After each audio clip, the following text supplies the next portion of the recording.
আমার আজকের recipe beef বান। এই বিফ বানটা বাসায় তৈরি করে খুব সহজে খেতে পারবেন। এভাবেই আমি রেসিপিটা দিব। হ্যালো ভিউয়ার্স, আসসালামু আলাইকুম। আশা করি সবাই ভালো আছেন। আশা করি আজকের এই মজার নাস্তাটা ছোট বড় সবাই পছন্দ করবে।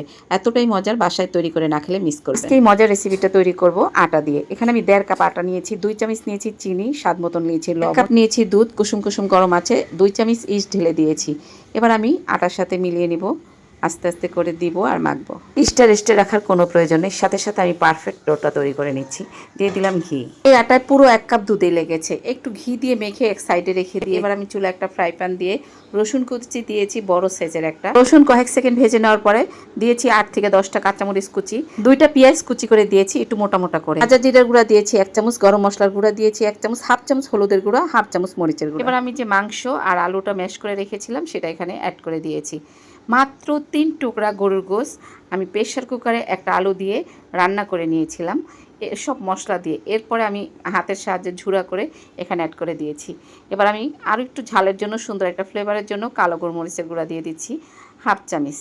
মাত্র 3 পিস মাংসে কতগুলো পুর হয়েছে। আসলে এই পুরগুলোতে অনেক বরকত। এই যে নাস্তাটা বানাবো বিফ বান, এই পুরি কিন্তু অনেকগুলো হবে, 20 থেকে 22টা হয়ে যাবে। একেবারে পরিবারের সবাইকে নিয়ে খাওয়া যাবে। দেখেন কাঁচামরিচটা, পেঁয়াজটা কিন্তু কাঁচা কাঁচা রেখেছি, এত ভালো লাগবে খেতে। এদিকে আমার আটাটাও সুন্দর সেট হয়ে গেছে, কোনো রেস্টে রাখার প্রয়োজন নেই। সাথে সাথে আমি বানিয়ে নেব। হাতের তালুতে একটু ঘি নিয়ে ঘষা দিয়ে আর আটাগুলো হাতে নিব, হাতের তালুতে নিব। এটা বলে দেওয়ার কিছু নেই, বাসায় তৈরি করে খাবো। বেশি করে পুর দিয়ে পুরে ঠাসা করে দিয়েছি। দেখেন সব সাইড থেকে মুখটা বন্ধ করে দিয়েছি টেনে। এবার তেলে ছেড়ে দিয়েছি। এটা ডুবন্ত তেলে ভাজতে হবে। আপনাদের সুবিধার জন্য আরও একটা করে দেখাচ্ছি।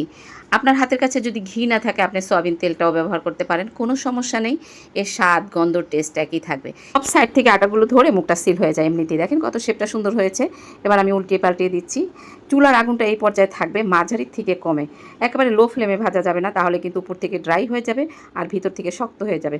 তো আমি এই পর্যায়ে চুলার আগুনটা রেখেছি মাঝারি থেকে একটু কমে। উঠিয়ে নিচ্ছি। দেখেন কত সুন্দর হয়েছে, দেখেই বোঝা যাচ্ছে যে কতটা লোভনীয় হয়েছে। দেখতে যেরকম সুন্দর, খেতে হয়েছে অসাধারণ। প্রিয় আপুরা, যদি আমার আজকের বিফ বানের রেসিপিটা ভালো লাগে অবশ্যই আমার ইউটিউব চ্যানেলটি সাবস্ক্রাইব করে আমার পাশে থাকবে। প্লিজ ভাই আপুরা একটা কমেন্ট করে, একটা লাইক দিয়ে ভিডিওটা শেয়ার করে দিবে। তোমাদের ভালোবাসায় আমি এগিয়ে যাব ইনশাল্লাহ। আমি জানি তোমরা আমাকে অনেক বেশি ভালোবাসো। আমার ভিডিও নতুন আপুদের জন্য, যে আপুরা এরকম মজার মজার নাস্তা খেতে পছন্দ করে, আমার এই রেসিপিটা দেখে তৈরি করে খেতে পারো। খুবই মজার এবং আটা দিয়ে এত সুন্দর একটা নাস্তা তৈরি করা যায়।